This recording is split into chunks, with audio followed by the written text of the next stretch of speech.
Hello, and welcome back to another episode of Cricket Daily on the Chris McPherson Show. Cricket Daily coming to you for the 30th of January, a little late in the day as we try to catch up on all the cricket news and views that are happening as we head towards the T20 World Cup and much more happening at the moment. The under-19s going on and bilateral series in the off. Of course, if you're joining us for the first time, we'd love it if you hit subscribe on the channel.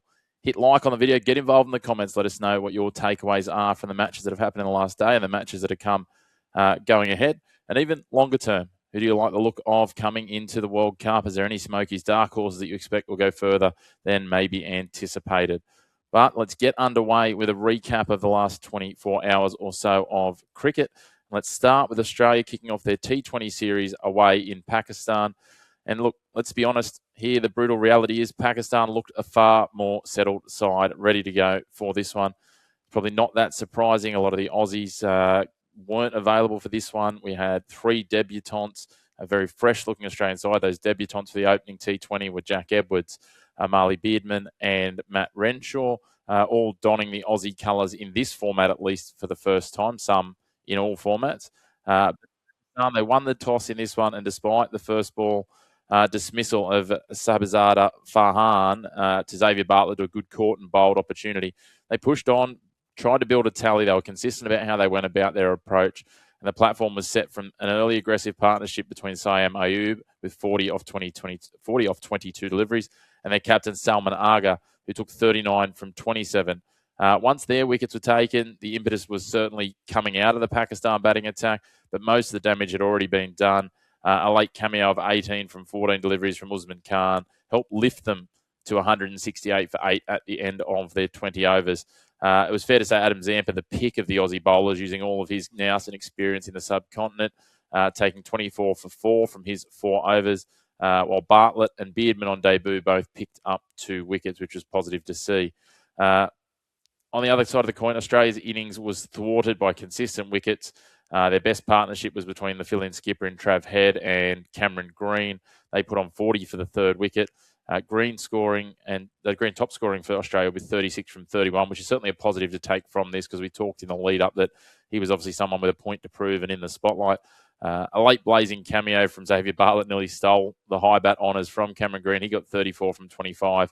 It was gallant, but it was well and truly in vain by that point, as Australia fell 22 runs short at the end of the match.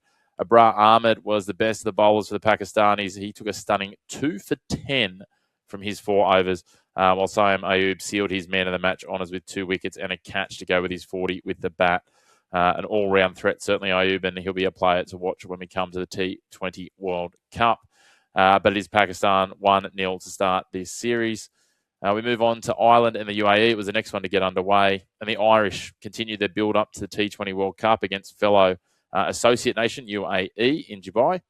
And Ireland, after electing to bat first, showed the clear benefit of those 3 warm-up games that it already had against Italy, as Ross Adair took 39 from 29, Lorcan Tucker 38 from 25. They both took on the UAE bowling, as well as 3 players in their side reaching 20s, include a late smash and grab partnership from Ben Kalitz, 26 from 12, and George Dockrell, 22 from 10, to add on 56 from the last 5 overs and really boost that Irish total to a fairly competitive one here of 178 for 6. We then look at the UAE, and we talked about Mohammed Wasim and how key he's going to be for this side. And look, he endeavoured best for them with the bat. He took 40 from 37 deliveries, but some really tight bowling from the Irish strangled the UAE efforts.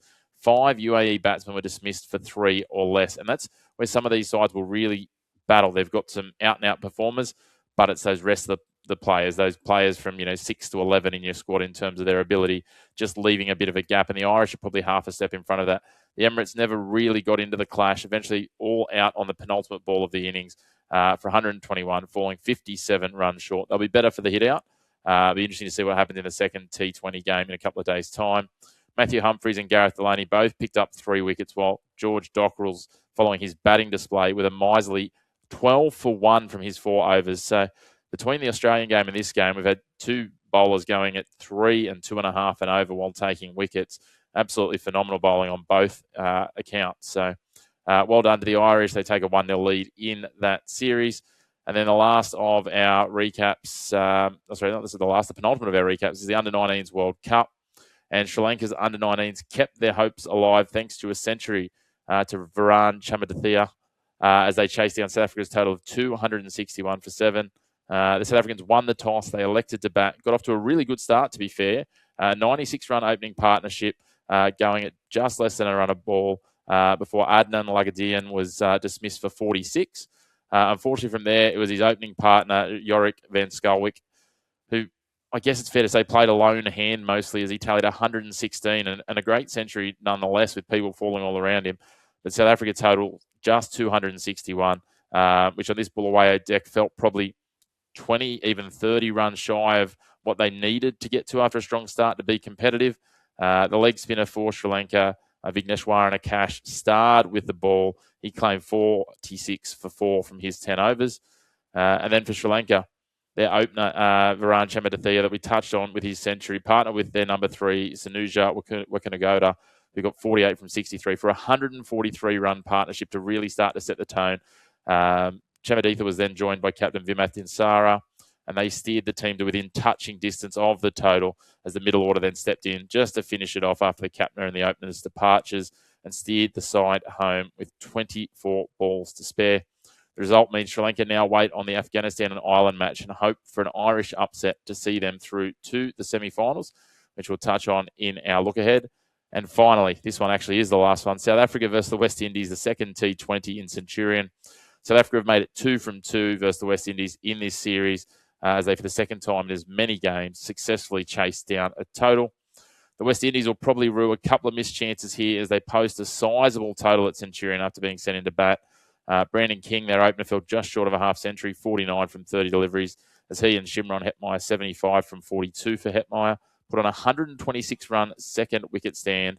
And then once they departed, Shafane Rutherford came to the fore with a blazing 57 from 24 at an absolutely wonderful strike rate of almost 250 as the West Indies rocketed to 221 for 4. That includes taking 76 from the final 5 overs. You would think that would certainly be, if not well and truly competitive, a very tough chase. But South Africa, they weren't in a patient mood in response. They flew out to 70 for 1 from the first 6 overs, and you think that's impressive. They accelerated from there. It took 52 from the next 4 overs to be 122 for 1 at the midpoint, and then smashed an astonishing 105 runs from the next 7 overs, including a massive 25 from the 12th over as Jaden Seals bowling to put them in touching distance of the target as Quinton de Kock departed for 115 from 49, while his partner in crime for the day, Ryan Rickleton, remained to steer the side home, finishing 77 not out from 36 deliveries as the South Africans reached 225 for 3 with 15 deliveries to spare. Absolutely a blitzkrieg of batting from South Africa and showing that India and New Zealand aren't the only sides that can put on massive totals, these two. So there's certainly plenty of batting prowess coming to the fore in the T20 game as we warm up for this World Cup, and it promises to be an exciting one. We now move to our look ahead, and we'll fire through these 3 matches to have a look at. We've got Afghanistan versus Ireland in the Under-19 World Cup, and it's all to gain for the Afghans. Nothing to lose for Ireland. So we might just see a little bit of risk thrown to the breeze and they just take some chances. The Irish are going to be done here either way. Can they throw caution to the wind and thwart Afghanistan? Well, we'll only know after the match. The Afghans were dominant in the group stage, but it appears they came back to the field in their first Super 6 match. A win here would set them a likely semi-final with India and then a big clash to maybe set themselves as the best youth side in Asia in the current year.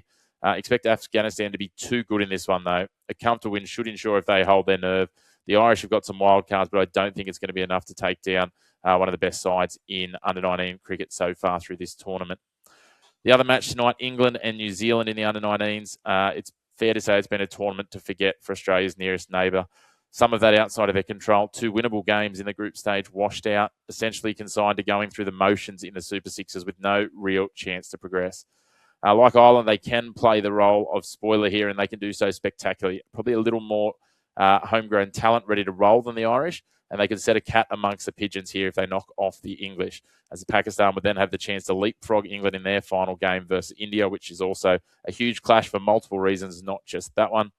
It's all on the line, but I think England should be too strong and book a rivalry semi-final with Australia if it all plays out from here as expected over the remaining few games.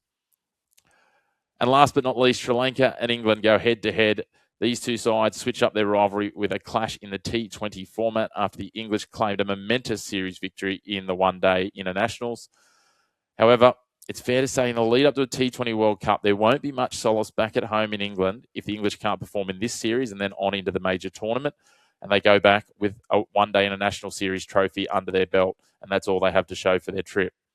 England, though, are a more confident beast when it comes to T20, even more so than one-day international cricket these days, and they'll welcome back some faces into this squad. Most notably for the English, they welcome back in speed merchant Jofra Archer, which will be a huge boost to their bowling cartel for this three-match series, while Phil Salt will slide his way to the top of the order for England, hoping that he is at his explosive best for them. On the other hand, the Sri Lankans, their T20 form hasn't been great in recent times, and that has seen a new captain step in. They could do with some lessons in aggression from the top T20 nations, I think. Watching these sides who back themselves for things to come off more often than not.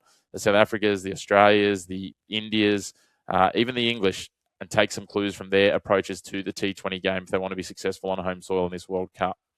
As I said, a new captain will take the lead for the home side with Dasun Shanaka stepping in, and he has plenty to work with, to be fair, in their squad if they do want to take a different approach. This includes Pathum Nissanka, Wanindu Hasaranga, and Mathisa Patharana as all likely candidates to embrace a new order and maybe, just maybe, be encouraged to take some chances with their cricket. England do come in on a 4-match T20 winning streak and will look to build on that one-day series as well with a lot of commonality in the squad.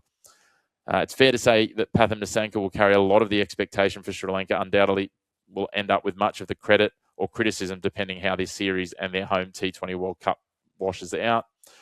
While for England, I'm keeping an eye on Jacob Bethel and Liam Dawson as two players who will have some expectation on them. Bethel as the leader of the next generation, the young gun we saw in the Ashes, while Dawson has crept up to being a key cog, especially when it comes to these subcontinental conditions.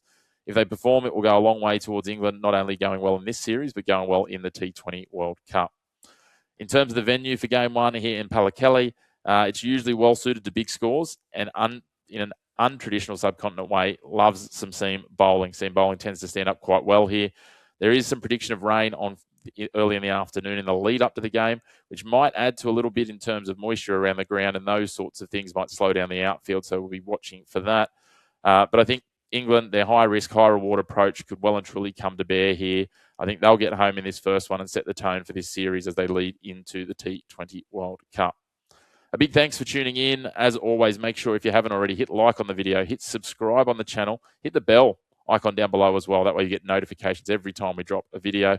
Share the video with some friends who are cricket lovers as well. Make sure to keep in touch with the channel. Let us know what your takeaways were from the video in the comments. And we look forward to seeing you again very, very soon here on the Chris McPherson Show, your home of the black and white of sports, no grey opinions.